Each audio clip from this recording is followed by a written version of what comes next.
Hey everyone, it's Adrian. Welcome back to Alternate.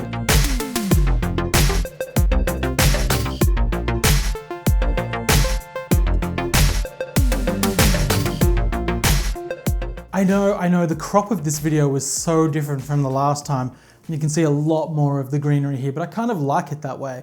And I don't like my face being so close to the camera, so this is a lot better for me. Last time I asked you guys to tell me about your gauge-related mistakes. A lot of them were really funny. Let's find out what kind of gauge-related errors that you guys have been making. So on Instagram, the Bradford says 13 inches of ease. 13 inches of positive ease. So those of you who don't know what ease is, it's kind of like how much extra room there is in a garment. So talk 13 inches of extra positive ease, that's a pretty big garment. It would have been a very slouchy, whatever it was. Good work. Kat Megan says, I don't have an embarrassing gauge story, but I once sewed pants to my pants in home economics class in high school. That takes a special person. Croft House Workroom says, what is that word? Borough Firth attempt. I don't know. Am I supposed to know what that means? Oh wait, maybe that's a pattern. Duh. Borough Firth attempt number 1 wouldn't have fitted a 3-year-old, but I was in denial right up to the end. Third time lucky. Yeah, come on, let's get a gauge what's happening for this one. SJH5516 says, my biggest gauge mistake is that I never make a swatch to gauge. I just start the project and hope for the best. Yeah, but has it ever gone wrong, or are you getting lucky every time? There are some people who are just gauge perfect, and it makes me jealous. They can pick up a yarn and knit with it, and it says, oh, 15 stitches per inch. That's exactly what I got. Done. I'm like 25 stitches per inch. How the hell did I get that? Anyway, Bonito Club says, I just had a gauge disaster with my Fair Isle cow and ripped it out to start over. You mentioned the drape on the lovely cow for your sister. I think mine could have been used as a neck brace. Yeah, do you know, I have done exactly the same thing with a cowl before, and it kind of just stood up really stiffly and it wouldn't be able to be folded over twice because it was too small. And I didn't know what the hell to do with it, and luckily Reese put it in the washing machine with the clothes and it felt it anyway, so I just, yeah, got rid of it. Anna equals Anna, I think that's how you say her name, says, gauge disaster. When knitting a beanie, I intended it to be for an adult male. A child could have worn it easily. One of my first projects when I first started knitting, I didn't really measure, I just guessed the stitch count because I was too lazy to go through the process. Come on, we've all done this. I think we've all been like, yeah, I want to just cast on. Sometimes I'm scared that I'm going to run out of yarn and have just enough of the project left that's probably a gauge swatch size. It's a stupid thing, but I keep thinking I don't want to be short. So it's important. You have to gauge swatch. Artist Girl says, the first Fair Isle beanie I made was supposed to be for me. By the time I finished the hat, it barely fit my 2-year-old. Well, at least your 2-year-old got a beanie out of it. SJH5516 says, at Alternate, so far everything has turned out correct. So yeah, that's right, you answered my question. That's awesome, good for you. Honestly, that's... There were also some comments over on YouTube, and this first one was from Caitlin Colath. I'm sorry if I get your name pronounced wrong. This is not helpful whatsoever, but I never gauge swatch. Ever. I know the entire process would take all of maybe 30 minutes. You must be a quick knitter. But I just can never seem to do it. In my defense, I knit mostly shawls for myself, which are very forgiving gauge-wise, and socks for my partner, which is essentially the same pattern over and over again, so the variance is minimal. Yeah, fair enough. There are patterns that I don't gauge swatch either. Scarves, the cowl I didn't gauge swatch and I used a different weight yarn. So I get it. There are times when you don't need to use it. Okay, so Hetty Lynn, I'm so sorry, why don't you guys have easy names to pronounce? Not many gauge-related errors, I'm pretty spot on. Good for you, Hetty Lynn, that's great. Now, I also quilt, prerequisite for living in Minnesota, apparently, and have started using gauge swatches for auditioning yarn and stitch patterns and after wash fabric behavior. I recommend swatching to avoid disappointment. That's a really good point. Gauge swatching isn't just all about making sure you're getting the right stitches per inch and rows and all of that sort of thing. It's about determining whether or not you like the fabric or you even like the pattern. I am going to be starting the Svensson pullover, and it's a Brooklyn tweed pattern, so I know I'm going to love it. But I couldn't wait before swatching the cable patterns just to see how I performed knitting them and if I liked them. And so this is the honeycomb panel, which I think is really cute. And if I was designing it, I would never have come up with the instructions for this. So it's really smart. And this is the horseshoe swatch. So this was really useful for me because now I know I can actually do these patterns and I'm not going to waste yarn, project yarn, when I get it and it comes time for me to knit this jumper.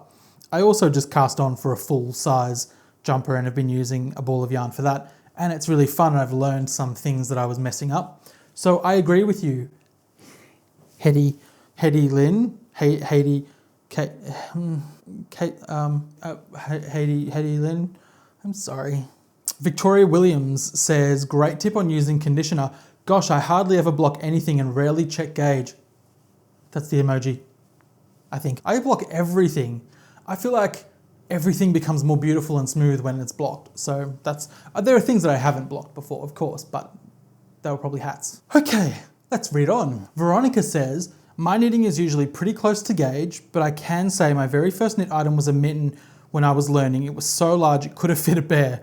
Haha, I usually gauge on items that are garments, anything else I don't bother. And I think that's fair enough too. Lorelei Erto says, to answer your question about gauge swatching, nope, never. May have done one in my whole knitting adventure, but I'm usually a shawl knitter, so I don't really find a need to swatch. The one thing I may have needed to swatch was for the vintage prim hat. My first fully brioche project turned out really too big for me. Gauge may have been the issue, I'm not sure. And isn't that a disappointment? I mean, something like brioche, I mean, that's not just a no-brainer, at least I don't think it is, I've never done it. But it seems like a fairly intensive stitch to do. And to get to the end of a project where you've worked, and I think it takes up a lot of yarn as well, I'm not sure. Get to the end of a project and think, okay, well look, I can't wear this. That's disappointing. I would rather avoid that. So that was it for the responses on YouTube. And I think it's hilarious. It's so much fun because sometimes we like to portray this whole, oh yes, everything I do is perfect kind of, persona, but let's be real, everyone stuffs it up sometimes. So it's funny to talk about it. But now what I really want to know, and I've got a new question for you, is what is the project that you are the most proud of?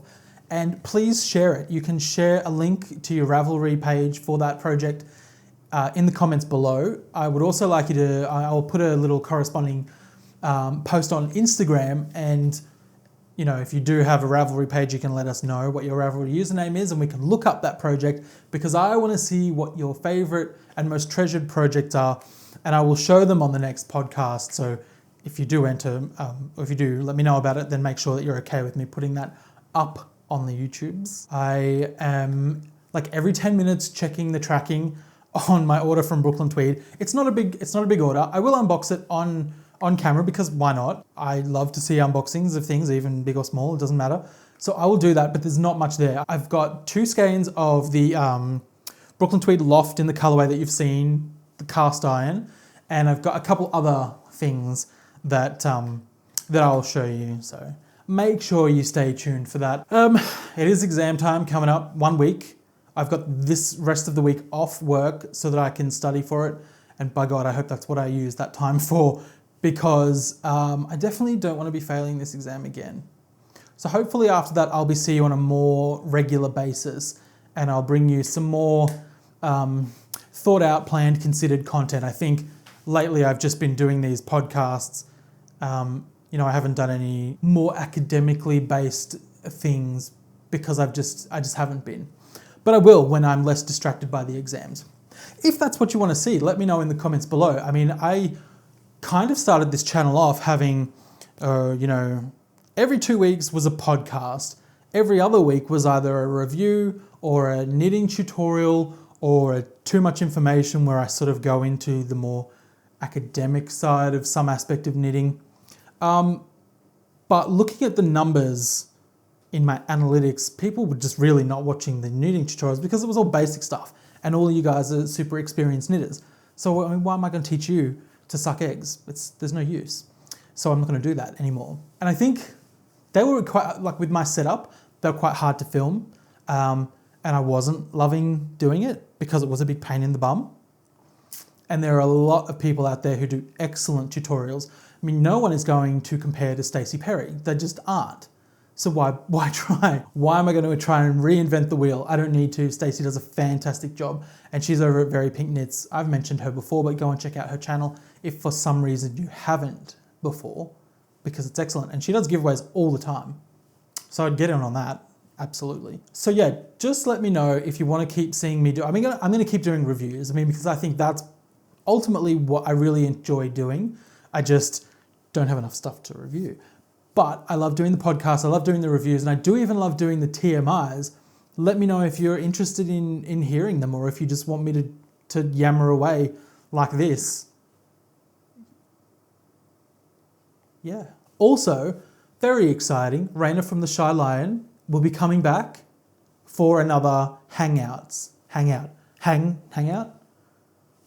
another hangout, which is going to be great. So if you would like to submit questions for that episode, which will be happening in probably about a month or a little bit more, please do so in the comments, and I'll keep these questions, and I will ask him. Last time was a Q&A, but they were questions that I had come up with. I want your questions to ask of Raina and myself whilst we do that video. So please get active in the comment section below. If you haven't subscribed, hi, please do subscribe so that you get notifications when I upload a new video. And if you're new here, welcome. Have a look back at some of the videos.